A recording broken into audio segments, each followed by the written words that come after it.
Hey, what's up you guys? It's Simon. Welcome back to my channel and welcome to today's Inktober prompt. The first batch in these Inktober prompts, which is day 20. So today's prompts were not only Dean Winchester's nightmare, but kind of mine as well. So if you can't already tell, the prompts were spell and pie, and these prompts at first glance were pretty simple.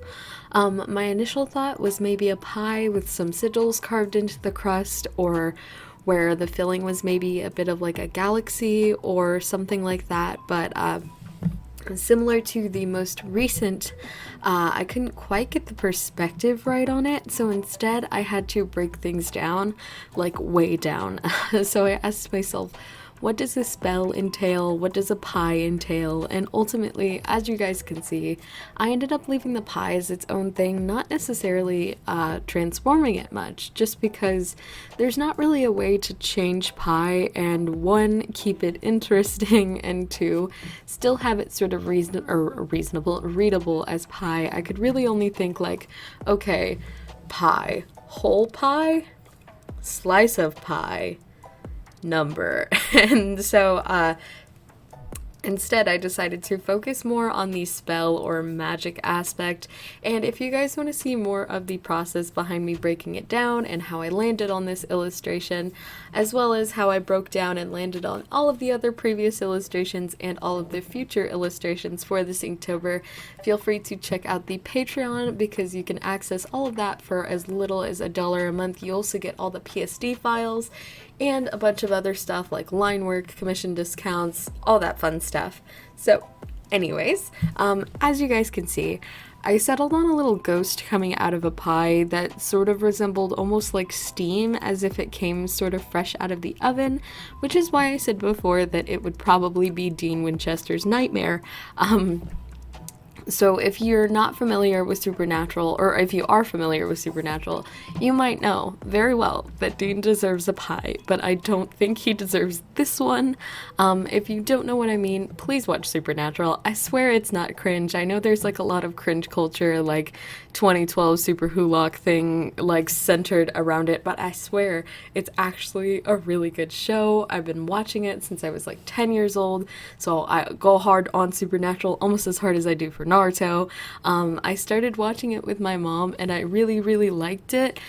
That being said, please don't put spoilers in the comments because I am super behind, like season 8 behind, and now I think it's like finished, but it's on season like 16, and I just started over from the beginning because for the past genuinely 4 years, every single time I get to season 8, I'm like, wait a second. How did we get here? What happened? So I have to watch back from literally season 1, episode 1, and start over. So no spoilers, please. I really don't know what's going on. But yeah, I decided to do Poscas for this illustration. Nice transition, as I've done for most of these simple illustrations this month, because again, I just really like the graphic look of them. I really liked doing the sparkles, especially because, like I mentioned on one of the previous days, I'd recently gotten a new pack of pastel Poscas that I just thought were super stinking adorable, and they definitely aided me in this pie illustration. In fact, I almost exclusively used that pack. I think the only ones that I used that weren't from the pastel set were the dark purple and the black. But it was really cute. I struggled a little bit with the color scheme because, like, right from the get-go, I knew I wanted to do a pink ghost, but I couldn't decide if I wanted the pie to have, like, more natural colors, like tan for the crust, gray for the pie tin, etc. But since we're getting closer to Halloween, I figured we ought to make things a little bit spooky, so I decided to do a purple pie tin and a light purple pie with purple filling that you can see through the little slits on the top of the pie. I kind of wish I had just went with straight black for the pie tin, but also at the same time, I'm kind of glad that I didn't, just because I feel like it would have stood out a little bit too much. The dark purple already draws a lot of your attention, so I think if I were to do a completely black one, that it might just stand out too much and wouldn't really complement the other colors. Also, for the little ghosty, I tried to do that gradient that I wanted to do for the berry boba, and it worked a little bit better this time because rather than trying to make the two colors meet wetly in the middle, I decided to just go over the pink bits with that sort of like salmony coral color, and then blend it, which I think went a little bit better.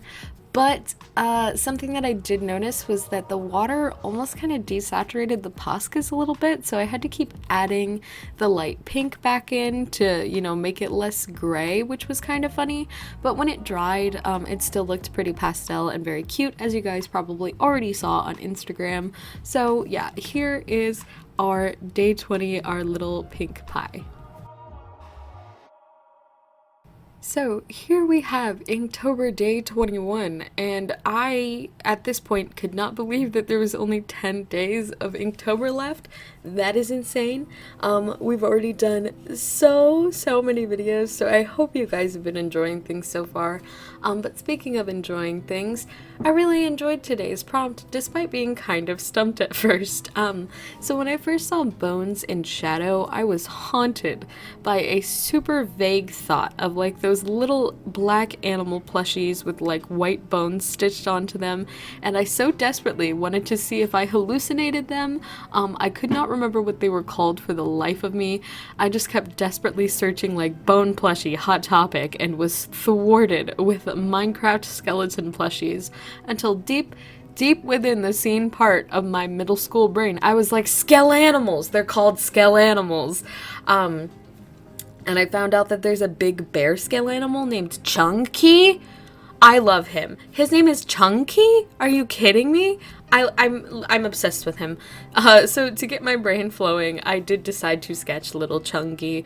But obviously, I didn't want to just draw Chunky for this prompt because I don't own Skelanimals, and I wanted this to be something of my own, which might make this sort of like Kravitz joke in the title of this video, if I decide to keep it in there, sound contrary, because this is not an illustration of Kravitz, although I sincerely wish I had done an illustration of Kravitz. I didn't get the idea to draw him until scripting for this video.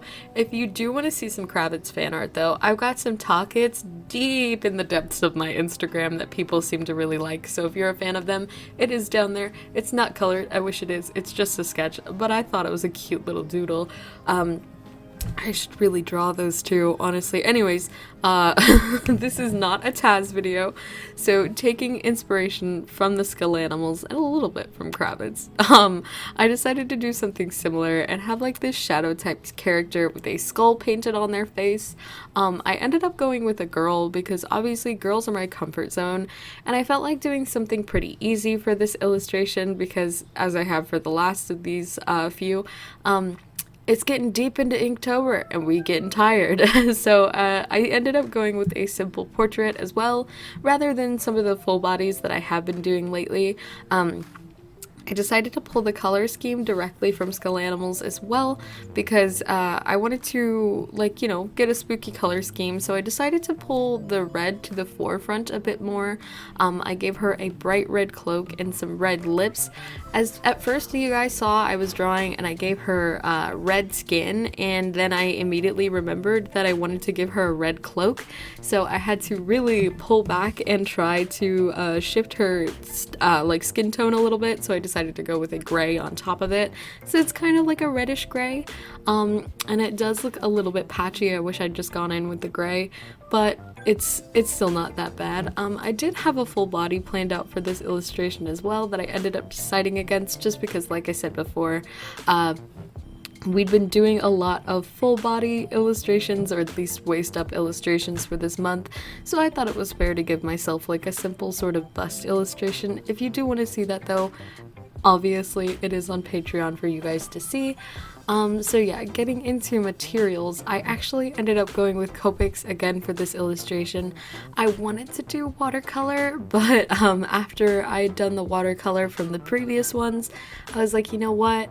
I should go with Copics. Again, as always, they are my comfort zone. I'm sorry, my voice just got super scratchy all of a sudden. But Copics are obviously my comfort zone, and most of the colors that I had planned to use for this illustration I knew were colors that I didn't use as markers on their own specifically too often, so they should be relatively juicy and therefore not have too much trouble going over and being patchy, which obviously for the cloak and the little subtle aspects in the shirt and stuff, that was technically true. However, her skin did turn out a little bit patchy, which was less than ideal. It probably would have been wetter with watercolor, but like I said before, watercolor's just been giving me trouble. I keep not mixing the right amount of paint and all of that other stuff, so I decided, okay, best to go with what I know and what I know I can do quickly without stressing myself out, so that is what I ended up going with. But here is our little, I almost said our watercolor gal because I've been talking too much about watercolor, but here is our little bone shadow gal.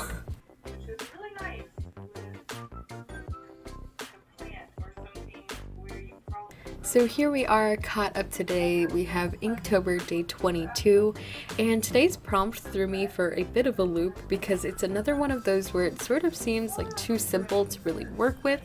Flowers and rain are pretty closely related. I mean, we've all heard the saying like April showers bring May flowers. In fact, almost every year I've drawn some variation of this for Patreon as a wallpaper when we're transitioning from April to May, so I've definitely been guilty of using this trope, I guess. So it's very familiar, but at the same time, how exactly do I illustrate flowers and rain in a way that looks cool but is also like illustrative and isn't just a flower in the rain? So I started thinking of rainwater, some sort of container collecting water on a windowsill while it's pounding rain, maybe with some petals and flowers floating inside. At first I sketched a bucket, but later on I decided it'd be see-through, or it would make more sense for it to be something clear like a mason jar so that you could actually see what was inside the bucket. And while I did like that idea, I tried going back to my comfort zone yet again with another character illustration, a little guy in a raincoat and hat with flowers and sprouts and vines growing out of the fabric, but shockingly I didn't like how it was turning out, and I found myself really preferring the jar idea. Something else about this jar illustration is I think it kind of needs a little bit of an explanation, I guess, as to where it is. So I don't know if I'm like hallucinating these, but they're just like chunks of brick with like concrete slabs on top outside of things. I think I probably should have made it a little bit longer, some sort of like brick fencing, if that makes sense.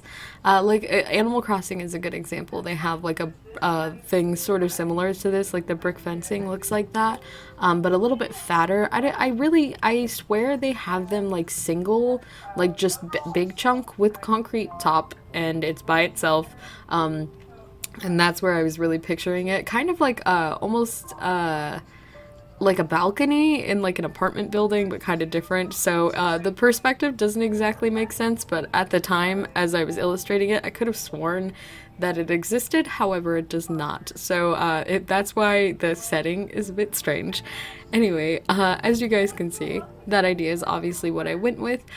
Similar to the day before, I did some thinner line art, and I actually did decide to work with watercolor this time. I kind of wanted, or I thought that Copics and Poscas were too like vivid and harsh, and I was kind of going for almost a picture book-esque sort of vibe for this illustration. So yeah, I did ultimately decide to do watercolor. I had a lot of fun trying to play with like the water and the color and the glass and the raindrops. It kind of, in a funny way, reminded me of high school, trying my hardest to figure out what values make clear. I also kind of struggled because I'm not used to working with watercolor, of course, and even though the shading is kind of relatively close to cell shading, I still had an issue with how much water I was and wasn't adding, and I was pretty scared of making the paper buckle, but I think it turned out sort of okay. I think I, like I said before, struggled a bit with perspective in this piece as well, because I tried to put equal focus on the brick ledge and the jar, and I think that if this were real life, the jar would have to be some sort of messed up shape to be able to look like that, like sitting straight up on a ledge. But perspective is definitely one of those things I need to work on, and I think even though it didn't quite get it right for this illustration, it still taught me a little bit of something. One thing I also want to mention is that throughout this entire illustration, from beginning to very, very nearly end, I completely forgot about the sky. Like, absolutely, completely, totally forgot it. My brain registered, yes, it rain in sky. It is raining. But I didn't think like, hey, sky not white, even when it's super, super, super cloudy. Like, I'm looking outside right now because the past few days have been very dreary and cold and wet and foggy and cloudy, which is my primetime weather. But yeah, perfect for a reference in this situation. It looks as if it's almost white, but it still isn't quite white. So I should have done something maybe to sort of push the fact that, like, no, this isn't blank space on a paper, that's the sky. However, I did not do that. I threw some clouds in there to make you kind of think, like, hey, maybe that's a little bit of sky, but it is not. Well, it is, but also was kind of cop-outy. But yeah, I do overall like how everything else turned out in this illustration. I really liked the color I mixed for the brick and the top of the concrete. I thought it turned out really beautiful. And obviously there's some things I'd change about pretty much every illustration for this batch, but as concepts, I really like all of them. I probably will come back to some of them and tweak them a little bit so that they look a little bit nicer, probably for a lot of the Inktobers that we've done this month. I think some of them deserve the digital treatment, but we shall see. Sorry for rambling in this video. I hope you guys enjoyed. But yeah, thank you again. Sorry for rambling. I love you guys so much. Thank you for watching every single one of these videos. You guys blow my mind every single time I upload. It still shocks me to this day that there's people that enjoy me talking to myself about my art. So yeah, thank you guys so much. Also, as always, I want to give a big shout out to my patrons: Elise Thompson, Duran, Mandy, Sleeps, and Puppy Paws. You guys are the best. Thank you so much for continuing to support me every single month. You guys mean the world to me, and I'll see y'all in the next one. Bye.